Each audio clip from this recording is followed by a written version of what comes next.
श्री गणेशाय नमः।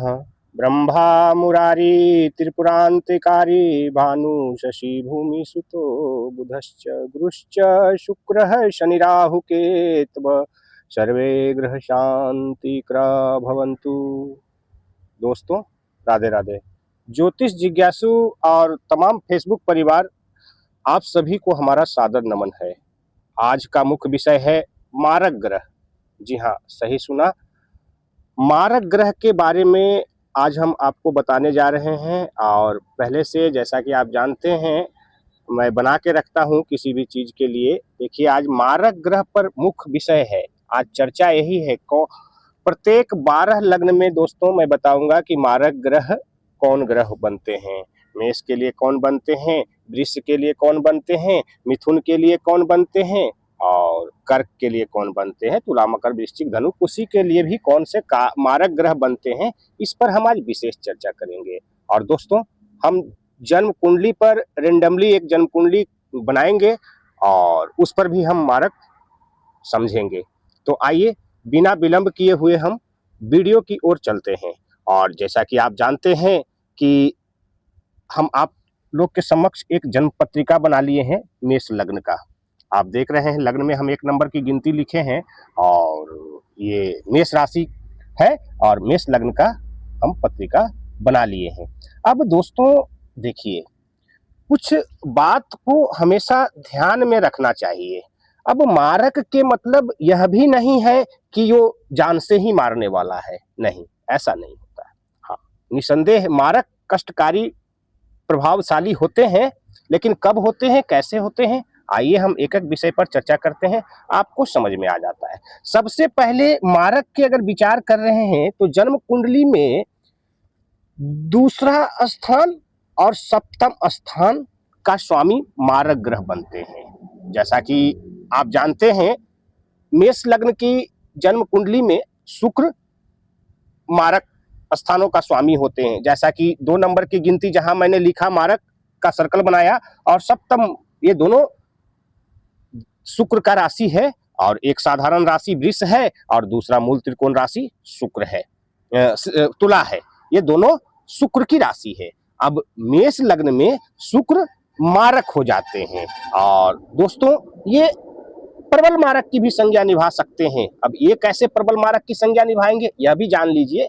क्योंकि जब कोई ग्रह का संबंध एक दूसरे स्थान से बन जाए, जैसे त्रिक स्थानों से बन जाए, अब दूसरे के साथ साथ सप्तम और अष्टम द्वादश, तीसरे और एकादश के साथ हो जाए, तो समझ जाइए वह प्रबल मारक हो जाते हैं।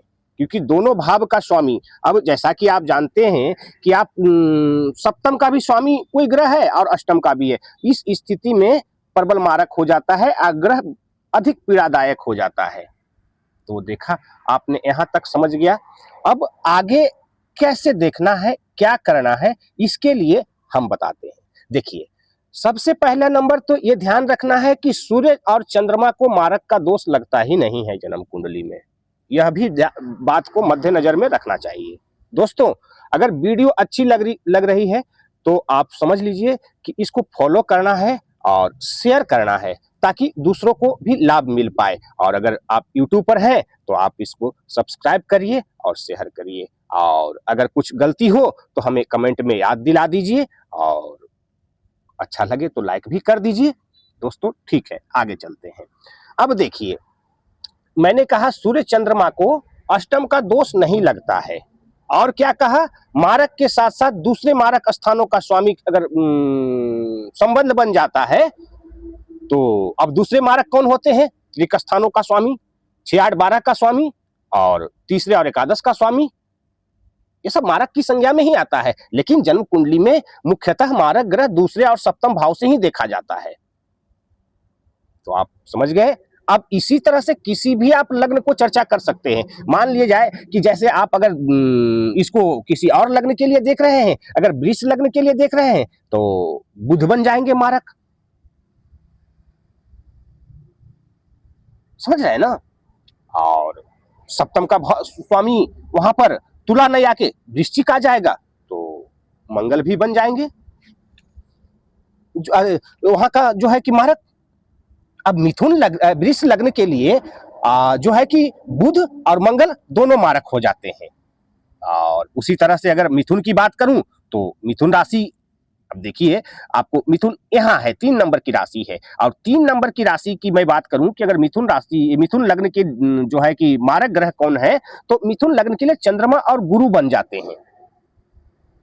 तो दोस्तों हम तो जानते हैं यह सब कि कौन से राशि का कौन से स्वामी है और कौन से भाव का कौन से ग्रह स्वामी बनते हैं, और शायद आपको पता नहीं है तो थोड़ा देर इंतजार करिए। हम अभी आपको एक चार्ट दिखाएंगे जिसमें आपको आप प्रत्येक 12 लग्न को बहुत आसानी ढंग से आप उसमें जज कर पाएंगे कि मारक स्थानों का स्वामी कौन है और प्रबल मारक कौन बनते हैं। चलिए आइए रेंडमली हम एक जन्म कुंडली का निर्माण कर लेते हैं और आप लोग को बताते हैं उस जन्म कुंडली पर कि कैसे हम मारक की ये करते हैं। देखिए हमने एक एस्ट्रोसेज खोल दिया है और एस्ट्रोसेज खोलने के बाद जो है कि हम एक रेंडमली कोई जन्म पत्रिका का निर्माण कर लेते हैं। चलिए हम समझने के लिए अभी हम वर्तमान का ही पत्रिका का निर्माण कर लेते हैं। जैसा कि आप सभी जानते हैं कि जहां नाम लिखना है वहां तो मैं एक्स वाई और जेड डाल देता हूं क्योंकि हमें समझना है। तो समझने के लिए काफी है एक्स वाई जेड। और आप जानते हैं कि आज 9 मई 2026 है और समय 11:51 AM हो रहा है। और जन्म स्थान में आपका जो है कि जिस स्थान से आप ये कर रहे हैं तो आप उस स्थान में जन्म स्थान डाल दीजिए। तो आप कुछ भी कर सकते हैं, हम यहाँ पर कुछ अलग डाल दिए हैं और कुंडली दिखाइए पर दोस्तों क्लिक कर देते हैं। जैसे हम इसको क्लिक किए हैं तो देखिए आप लोग के समक्ष एक कर्क लग्न की जन्म पत्रिका ओपन हो गया है। अब हम कैसे समझेंगे कि ये कर्क लग्न कौन है? बड़ा आसान है। देखिए यहाँ जो 4 नंबर की राशि लिखा हुआ है ये कर्क लग्न की है। आप कर्क लग्न कैसे जानते हैं, कर्क राशि कैसे जानते हैं? अभी थोड़ा देर इंतजार करिए, हम आपको सारे बातें क्लियर कर देंगे कि आप देख पाएंगे कि आपका कोई लग्न कोई भी हो, यह मैटर नहीं करता है। लग्न आपका जो है कि हमने जो ओपन किया यहाँ 4 नंबर की है, आपका हो सकता है 10 नंबर की हो सकता है, आपका 1 नंबर की हो सकता है और आपका 5 नंबर के किसी भी ये 12 लग्नों में आपका लग्न में यहाँ पर कोई भी एक अंक हो सकता है। तो आप धीरज रखिए और आगे चलिए, देखिए कैसे समझते हैं हम इसको। कुछ करना ही नहीं है इसमें एक ही बात के ध्यान रखना है कि दूसरे और सप्तम भाव का स्वामी जो है कि मारक बनते हैं, पहला दूसरा भाव और सप्तम भाव। अब जैसा कि आप कर्क लग्न के लिए दोस्तों आप देख सकते हैं कि 5 नंबर की गिनती यहाँ लिखा हुआ है और यहाँ ये देखिए ग्रह जो यहाँ बैठा हुआ है, च लिखा है, यहाँ का लिखा, ये सबको आप छोड़ दीजिए, ये सबको कुछ नहीं देखना है, कहाँ राहु है, कहाँ सूर्य है, कहाँ चंद्रमा है। मैंने सिर्फ आज मारक भाव पर चर्चा किया है। तो मारक स्थान दूसरा और सप्तम स्थान का जो स्वामी होंगे वही मारक ग्रह बनते हैं। जैसे कि आप जानते हैं कर्क लग्न में यहाँ 5 नंबर की राशि है, अब इनका स्वामी जो होंगे वही बन जाएंगे मार्केस।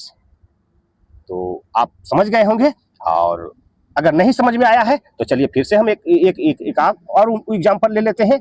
देखिए मान लेते हैं कि हम जो है कि मकर लग्न के लिए देख रहे हैं। मान ली जाए कि हम जब मकर लग्न के लिए हम जब इस जन्म कुंडली को देखते हैं तो हम उसमें क्या करेंगे, कैसे मारक समझ में आएगा। देखिए अब मान ली जाए मकर लग्न की हम चर्चा कर रहे हैं जन्म कुंडली को, तो मकर लग्न में कौन कौन ग्रह मारक बनते हैं? तो मकर लग्न में जो है कि शनि और चंद्रमा दोस्त मारक बनते हैं। आप समझ रहे हैं कि मकर लग्न में शनि और चंद्रमा बनते हैं। अब यहाँ बातें समझना होगा कि शनि और चंद्रमा, अब चंद्रमा लग्नेश भी है और जो है कि मकर लग्न के लिए शनि लग्नेश भी है और मारक भी बन गए। तो ये सब फलादेश में सबका अलग अलग भूमिका होता है, तो इसलिए हम फलादेश नहीं कर रहे हैं, हम मारक स्थानों के स्वामी को समझ रहे हैं। और जैसा कि आपको हम समझाया कि मकर लग्न में जो है कि शनि और चंद्रमा मारक ग्रह बनते हैं, तो आप कैसे देख पाएंगे? हमको तो पता है कि दूसरे का स्वामी ये है, तीसरे का स्वामी है। अगर आपको नहीं पता है, जिनको पता है तो बहुत अच्छी बात है, और जिनको नहीं पता है उनके लिए मैं थोड़ा दिखा देता हूं कि कहाँ पे हम कैसे हम इसको पता कर पाएंगे। देखिए आप लोग के लिए दोस्तों हम बना करके रखे हैं पहले से, आप देख सकते हैं इसमें स्थिति इसका देखिए, आप इसमें देख सकते हैं। अब देखना क्या है सो समझिए। अगर आपकी जो है कि लग्न में 1 नंबर राशि होगी तो 1 नंबर राशि है तो मेष लग्न हो गया। अब इनका जो दूसरा भाव का स्वामी होंगे वहां पर 2 नंबर की गिनती लिखा होगा, वहां का स्वामी शुक्र बनते हैं और सप्तम भाव का भी स्वामी शुक्र बनते हैं। अब जरा दोस्त देखिए मेष लग्न के लिए शुक्र प्रबल मारक बनते हैं। यहाँ पर माने क्यों प्रबल मारक बनते हैं? क्योंकि दूसरा और सप्तम का दोनों का स्वामी हो जाते हैं। कई बार तो उनमें बैठे ग्रह भी मारकत्व का प्रतिनिधित्व करने लगते हैं, यह सब भी समझना पड़ता है। तो आप इसी तरह किसी भी लग्न के लिए देख सकते हैं। चलिए और एक उदाहरण से समझ लेते हैं। माना कि हमारा जो है कि कोई लग्न है, कहां पर, तुला लग्न है। अब जब तुला लग्न है मेरा, ये देखिए हाँ, ये तुला लग्न है। अब तुला लग्न है तो तुला लग्न का जो है कि हमारा ग्रह कौन हो जाएंगे, स्वामी कौन हो जाएंगे? तो कुछ नहीं करना है, सीधा आ जाना है यहाँ पर और यह देखना है कि तुला लग्न में कौन से हमारा ग्रह बनते हैं। देखिए तुला लग्न में मंगल और मंगल, अब जरा समझिए मंगल और मंगल क्यों हो गया? क्योंकि तुला लग्न में दूसरे का स्वामी वृश्चिक राशि होते हैं, उनका वृश्चिक राशि 8 नंबर की गिनती होती है। अब तुला लग्न जो है 7 नंबर की है और उनका बगल में 8 नंबर की राशि है, तो वो वृश्चिक राशि हो गया, मंगल की राशि हो गया। आप समझ रहे हैं ना? और जब हम इसमें सप्तम भाव पर गिनते हुए आते हैं तो वहां भी हमने क्या देखते हैं कि वहां पर 1 नंबर की राशि मिल गया हमको। 1 नंबर का स्वामी भी मेष राशि में आता है, तो इनका स्वामी भी मंगल होते हैं। तो इसलिए देखिए तुला लग्न में मंगल हो गए, यह प्रबल मारक हो गए। आशा करते हैं दोस्तों समझाने का कोशिश किया हूं वीडियो को माध्यम से, और अगर आप लोग समझा है, समझ में आया है, तो वीडियो को आगे बढ़ाइए, दूसरे को शेयर कीजिए, लाइक फॉलो जरूर करिए और मिलते हैं हम नेक्स्ट वीडियो में। राधे राधे।